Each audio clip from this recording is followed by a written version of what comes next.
Hello, dear friends. Very warm welcome to all of you at this beautiful, amazing platform, Cerebellum Academy. Myself, Dr. Shrikant Verma, with Dr. Sharad, who cracked this recent January FMG exam in first attempt. पता नहीं बार इस बार क्या हुआ है कि जितने भी बच्चे आ रहे हैं इंटरव्यू, जितने भी बच्चे maximum student they are cracking the exam first attempt. तो चलिए जानते हैं कि डॉक्टर शरद का क्या एक्सपीरियंस रहा, कैसा रहा। Yes doctor Sharad, many congratulation to you on this great achievement. Please introduce yourself with your family background to our dear students. Thank you so much, sir. So my name is full name is Sharad Vasantrao Gajbe. I am from Nagpur city and I studied from Orenburg State Medical University, Russia. My father's profession is he is teacher, and my mother he is a housewife. And if I talk about my family, I am the first doctor from my family. Very nice. Very Thank nice, beta. Very nice. So, how the family members they are feeling? Mummy papa को कैसा लग रहा है? What are your emotions after this after this exam cracking? Mummy papa तो sir बहुत ज्यादा खुश है क्योंकि उन्होंने ही मेरे पे बहुत ज्यादा ट्रस्ट किया। और उन्हें कहीं ना कहीं हो जब मैं twelfth after twelfth pass out हुआ, मेरा नीट में उतना अच्छा स्कोर नहीं आया, फिर भी उसके बाद भी उन्होंने मुझ पे ट्रस्ट दिखाया और उसके लिए मैं उनका बहुत ज्यादा शुक्रगुजार हूँ। और वो जब मैंने उनको रिजल्ट बताया कि हाँ finally I have made it, तो दे वेर सर बहुत ज्यादा खुश थे वो। Very nice, beta. Very nice. So, Dr. Sharad, our friends want to know what was your strategy for the preparation. आपने किस तरीके से तैयारी की? क्या आप टेस्ट देते थे, नहीं देते थे? आप दिन में कितने घंटे पढ़ते थे? आपकी कौन-कौन से सब्जेक्ट स्ट्रांग थे, कौन-कौन से सब्जेक्ट वीक थे? थोड़ा सा आप हमारे दोस्तों के साथ अपना एक्सपीरियंस शेयर करना चाहेंगे? बिल्कुल सर। फर्स्ट ऑफ ऑल मैं सभी एफएमजी से ये कहना चाहूंगा कि आपको कॉलेज लाइफ तो सबसे ज्यादा प्रायोरिटी अगर देनी है रशिया में, तो आप सबसे पहले कॉलेज लाइफ को दीजिए क्योंकि वो वापस तो नहीं आएगी। उसके बाद रहता है कि पढ़ाई कहाँ कब स्टार्ट करनी है, फोर्थ ईयर में, फिफ्थ ईयर में, सिक्स्थ ईयर में। मैं बस यही कहना चाहता हूँ कि आप जब कभी भी स्टार्ट करें, मैक्सिमम स्टूडेंट्स तो after fifth year exam college में स्टार्ट कर देते हैं। अगर आप सिक्स्थ ईयर में स्टार्ट कर रहे हो या फिर सिक्स्थ ईयर के बाद स्टार्ट कर रहे हो तो भी कोई टेंशन वाली बात नहीं है, अगर आप मन लगा के पढ़ाई करते हो। मैं जब कॉलेज में था तब मैंने fifth up to fifth year मैंने सब्जेक्ट वाइज ही सब प्रिपरेशन करी थी। फॉर एग्जांपल जैसे एनाटॉमी की एग्जाम रही तो मैं सिर्फ एनाटॉमीज के वीडियो देखकर पास हुआ था कॉलेज कॉलेज टेस्ट्स में। और after that up to fifth year जैसे सर्जरी हुआ, गायनेक हुआ, तो हमारा एक शेड्यूल रहता था। हम तीनों रूममेट्स थे, तो हमारा ये शेड्यूल रहता था कि जो भी है, चाहे क्विक रिवीजन हो या फिर मेन वीडियोस हो या फिर मेडिसिन के कुछ वीडियोस, जो टॉपिक्स जो हमेशा कॉलेज में पूछे जाते हैं वो वही हम करके जाते थे। और हमारा बस यही था फिफ्थ ईयर तक कि हमें कॉन्सेप्ट्स बिल्ड करने हैं। अगर हमारा कॉन्सेप्ट स्ट्रांग है तो हम कुछ भी अगर मैम कुछ पूछते भी थे हमको क्लास में, तो हम हमारे कॉन्सेप्ट्स के बेसिस पर ही उनको एक्सप्लेन करते थे, चाहे वो जो भी क्वेश्चंस पूछे। और रही बात स्ट्रेटजी की, तो आई थिंक सिक्स्थ ईयर के दिसंबर के बाद मोस्टली स्टूडेंट मतलब वो ज्यादा सीरियस हो जाते हैं एफएमजी के एग्जाम के लिए। तो तब और मैं भी तभी हुआ था after December in my sixth year. पहले तो सबसे पहले मेरा ये था कि जो मुझे इंटरेस्टिंग सब्जेक्ट्स लगते थे वो उन पर मैंने ज्यादा फोकस किया। जैसे फॉर एग्जांपल एनाटॉमी हो गया, तब सेरेबेलम आ चुका था, तो सर मैंने आपके वीडियो सबसे पहले देखे क्योंकि मैंने आपका जो बुलेट ट्रेन एनाटॉमी था वो मैंने एक दो बार, जब मैं शायद फर्स्ट या सेकेंड ईयर में था, तब मैंने वो वीडियोस देखे थे आपके एनाटॉमी के। तो मुझे ऐसा लगता था कि काफी ज्यादा इंटरेस्टिंग, अगर टीचर पढ़ाते हो तो बहुत ज्यादा मजा आता है ऐसे टॉपिक्स को ये बात पढ़ने। तो है बेटा। अभी हुआ क्या कि एक बच्चे का इंटरव्यू लिया था तो उसने कहा उसने बुलेट ट्रेन और कम से कम 50 बार देखी थी।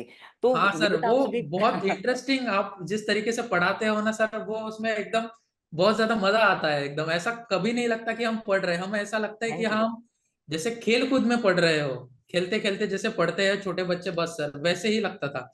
और जो भी इंटरेस्टिंग सब्जेक्ट्स थे, चाहे वो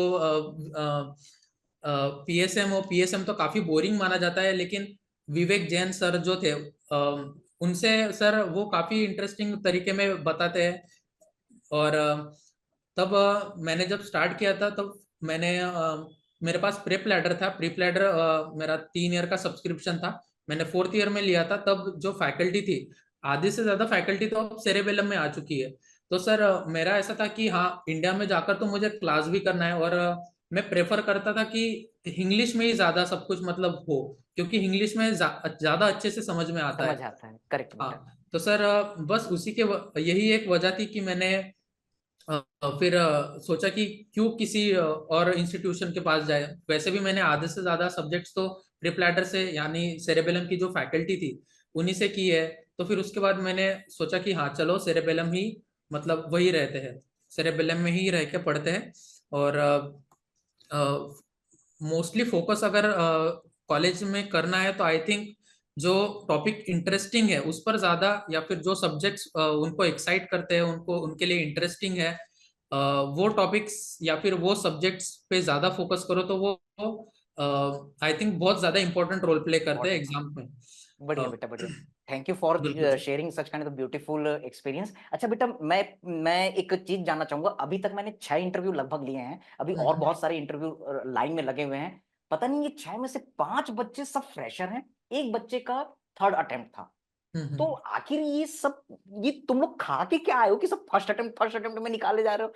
इसके पीछे क्या कोई कहानी, कि हमको समझ में नहीं आ रहा है ये क्या है? सर फर्स्ट अटेम्प्ट में इसीलिए क्योंकि आफ्टर कोविड जो जैसे बैचेस पास आउट किए हैं, तो कहीं ना कहीं हम पर भी प्रेशर आता था कि जो हमारे सीनियर्स है, यार उनको देखो वो तो पास आउट कर गए, हमारा होगा या नहीं होगा।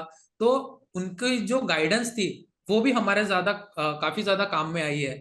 जो उनके टिप्स एंड ट्रिक्स थे वो जैसे बताते थे हमारे सीनियर्स कि उन्होंने क्या मिस्टेक्स की है वो तुम्हें नहीं करने हैं, बस सर उन्हीं को हमने मोस्टली प्रेफर किया कि हाँ, जो हमारे सीनियर्स थे उन्होंने बताया कि सबसे पहले आपको मतलब ज्यादा स्विच नहीं करना है।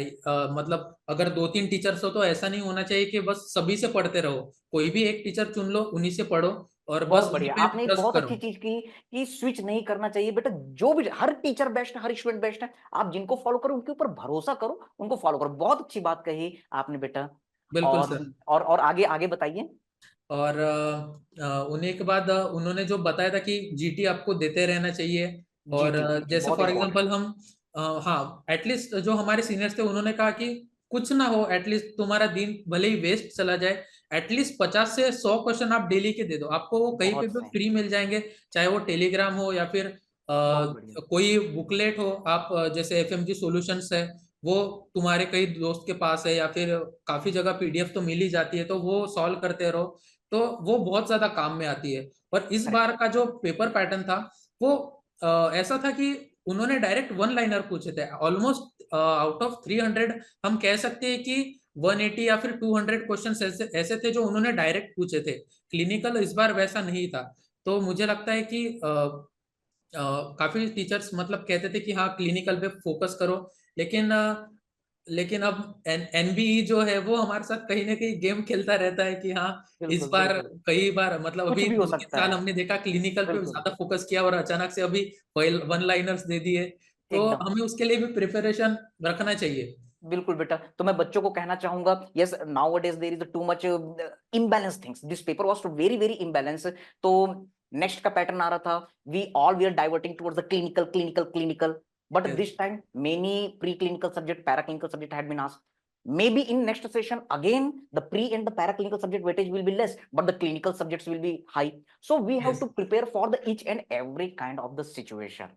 Yes, बिल्कुल। thank you, Dr. Sharad, for sharing this beautiful informations. Yes, Dr. Sharad, मुझको एक जानकारी मिली थी कि शायद कोई व्हाट्सएप का ग्रुप था और उसमें से आप सभी एक दूसरे को कॉपरेट करते थे बेटा। वो कोई चीज, वो क्या चीज थी?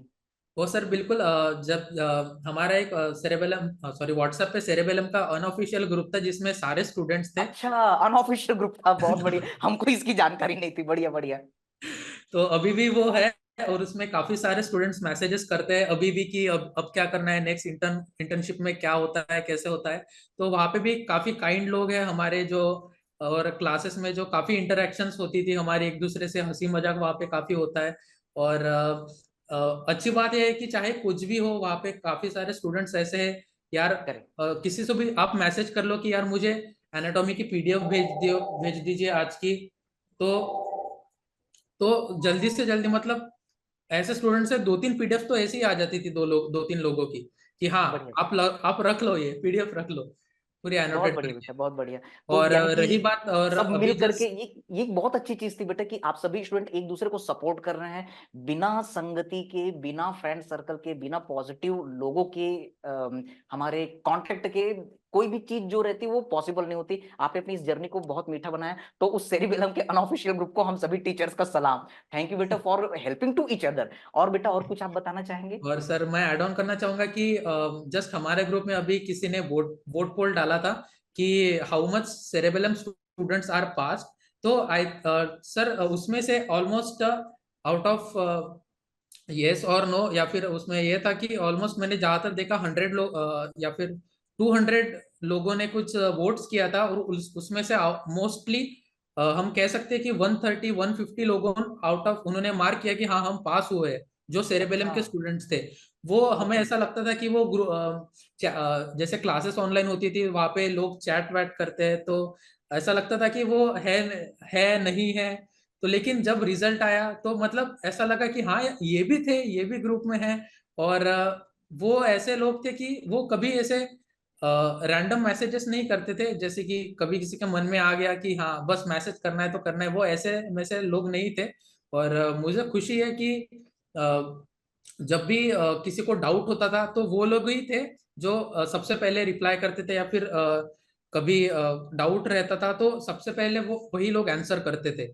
तो ये देख के मुझे बहुत ज्यादा खुशी है कि सेरेबेलम के स्टूडेंट्स जो है वो काफी मतलब सपोर्टिव थे। बहुत बड़ी बेटा, यही और यही सेरिबेलम फैमिली है। हम लोगों को इसके बारे में पता नहीं था, लेकिन ये बहुत बड़ी बात है कि 200 बच्चों ने वोटिंग किया और उसे आप जैसा बता रहे हो 135 लोगों ने सक्सेस गेन किया। तो ये हम सभी टीचर्स के लिए एक बहुत बड़ी प्राउड की बात है। बिल्कुल सर। तो बेटा at the last any final message which you want to convey to your friends, आने वाली जनरेशन को कोई एक फाइनल मैसेज जो आपका क्रक्स रहा हो, जो आपका इस प्रिपरेशन का एक्सपीरियंस रहा हो, वो शेयर कर दीजिए। बिल्कुल सर, मैं यही कहना चाहूंगा कि कॉलेज के दिनों में आप एटलीस्ट 4-5 सब्जेक्ट्स करके आ जाइए। फॉर एग्जांपल जैसे पैथोलॉजी हो गया, मेडिसिन हुआ, रेडियो हुआ, सर्जरी हुआ।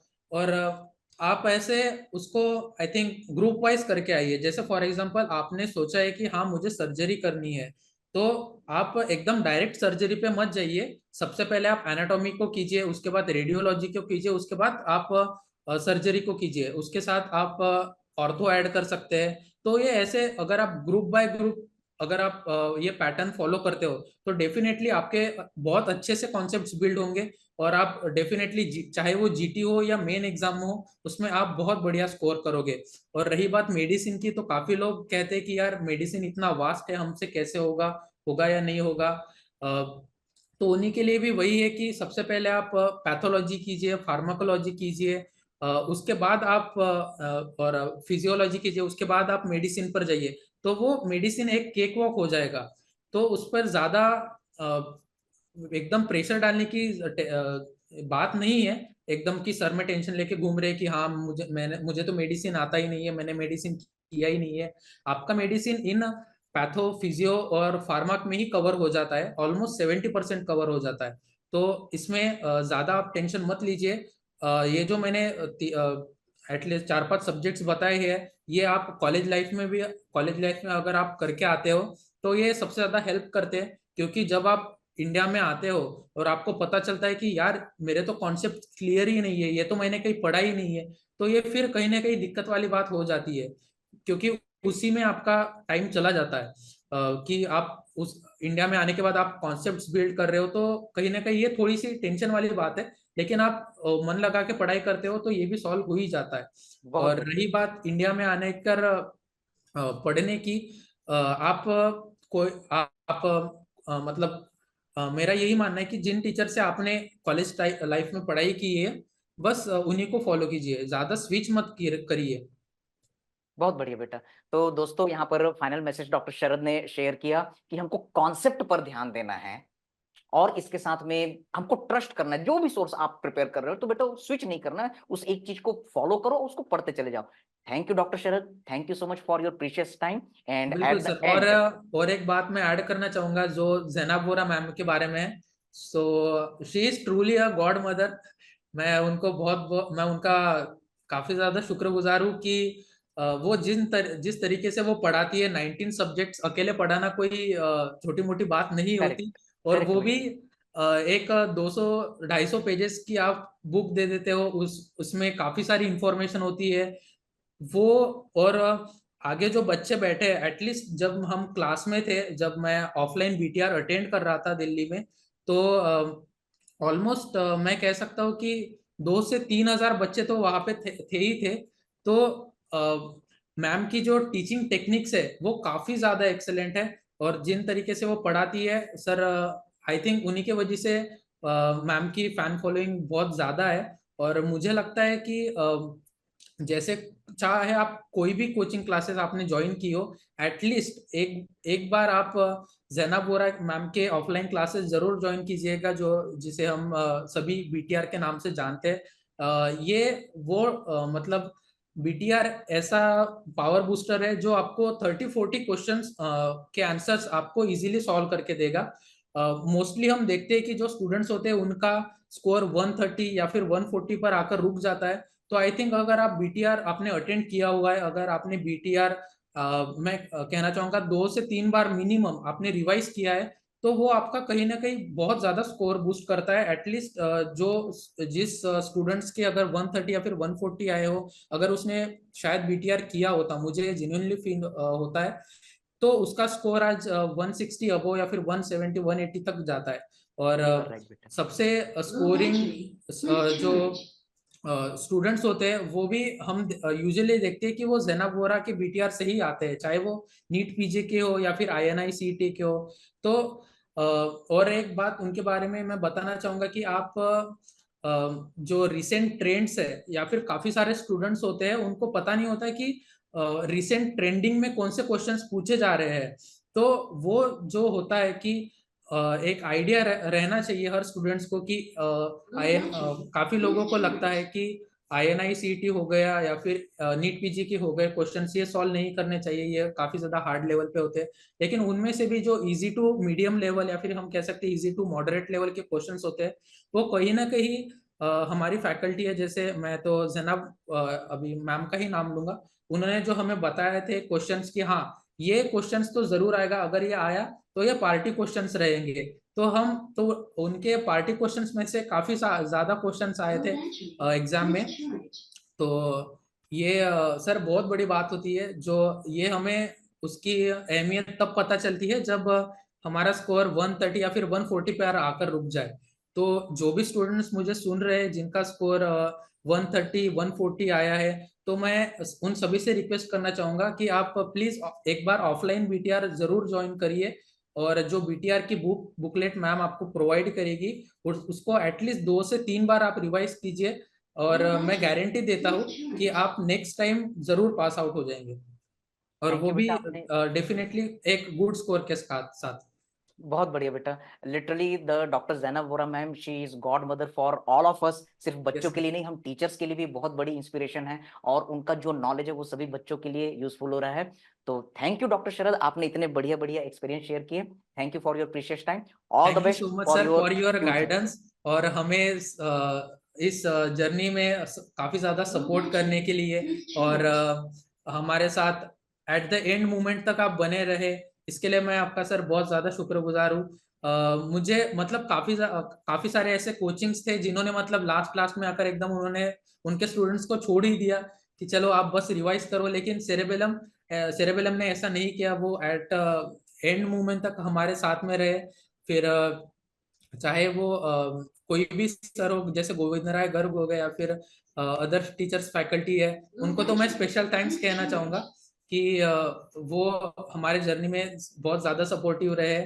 और इस बार मैं कहना चाहूंगा कि जो पीडियाट्रिक्स है और ईएनटी जैसे टॉपिक्स है, वो काफी ज्यादा मतलब किंग मेकर टाइप में आए थे। तो और special thanks to doctor Anand sir, उन्होंने जिस तरीके से पीडियाट्रिक्स पढ़ाई है सर, बहुत सर एकदम कमाल के सर है वो। उनका जो एक्चुअली वो उनकी जो टीचिंग स्किल्स है सर वो बहुत एक्सेलेंट है। और आपकी भी टीचिंग स्किल सर वो बहुत ज्यादा, मतलब ऐसा है कि बिल्कुल फील नहीं होता कि हम क्लास कर रहे हैं। ऐसा लगता है कि बस हम बस मूवी को ही देख रहे हैं, और वही बस same as a same pattern हमें एग्जाम में भी लगता है कि हाँ यार ये क्वेश्चन जो था बस ये कहीं कहीं ये सर ने बताया था।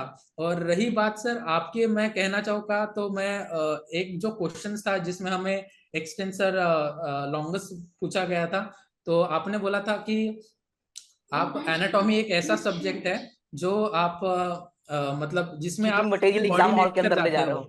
हाँ करेक्ट हाँ, करेक्ट तो ये करेक्ट। चीटिंग करने का बहुत अच्छा है। तो ओके आपने ओके, उसमें एक यस ट्रिक्स बताई थी, इधर लॉन्गस उधर लॉन्गस और बीच में ब्रेविस। यस तो यस। वही तो सर वही 50-50 चांस उसने कर दिए। और फिर मैंने जस्ट एग्जाम में रिमेम्बर किया कि हाँ यार ये उसने उन्होंने टेंडन पूछा था, तो मैंने उस पर बस हाथ रखा और मैंने बस ये एक्सटेंड करके देखा मेरा थंब। अरे मैंने बोला ये एक्सटेंड तो हो ही नहीं रहा, इसका मतलब इसका आंसर एक्सटेंसर है। बहुत बढ़िया बेटा, बहुत बढ़िया, बहुत अच्छा एक्सपीरियंस आपने शेयर किया। बिल्कुल चलिए सर। तो डॉक्टर शरद, बहुत बहुत धन्यवाद बेटा। Thank you so much and best wishes for your future. अब एक नई कहानी शुरू कीजिए। So at the last for all the dear students, मुश्किलें मुश्किलें इंसान का हौसला आजमाती हैं, सपनों का पर्दा निगाहों से हटाती है। गिर गया गिरकर संभल आए आदमी, ठोकरें इंसान को चलना सिखाती है, चलना सिखाती है। विद दिस बिल्कुल सर, पॉजिटिव बिल्कुल वर्ड, सर। ये थैंक यू। लाइन आपके सर एनाटॉमी के बुक पे पहले फ्रंट पेज पे ही लिखी है, और ये काफी ज्यादा इंस्पिरेशनल है। मैंने जब एनाटॉमी पढ़ना, मैं चाहे किसी भी सब्जेक्ट्स की हो, तो मैं सबसे पहले उनका फ्रंट पेजेस जरूर पढ़ता हूँ कि उन्होंने, वो जो टीचर है वो उन्होंने स्टूडेंट्स को क्या मैसेज कन्वे किया है। तो अब बस सर ये जो आपकी लाइन है वो आपके एनाटॉमी के मेन नोट्स में पहले ही इसमें लिखी है। तो ये काफी ज्यादा इंस्पिरेशनल है कि मुश्किलें तो हमेशा आती जाती रहेगी, आपको बस उन्हें फेस करना है और आप अपना नाम जरूर कमाएंगे। सो नाइस बेटा, so nice. Thank you doctor Sharad, thank you. मैं इस इंटरव्यू को स्पेशली याद रखूंगा कि डॉक्टर शरद ने इतने अच्छे अच्छे एक्सपीरियंस शेयर किए। बहुत मीठी यादें रहेंगी बेटा। All the best. Thank you. Thank you बच्चों। फिर मिलेंगे अगली बार, और अगली बार इंटरव्यू में आप हमारे साथ होंगे। All the best to all of you. बिल्कुल sir, thank you so much. Bye बेटा।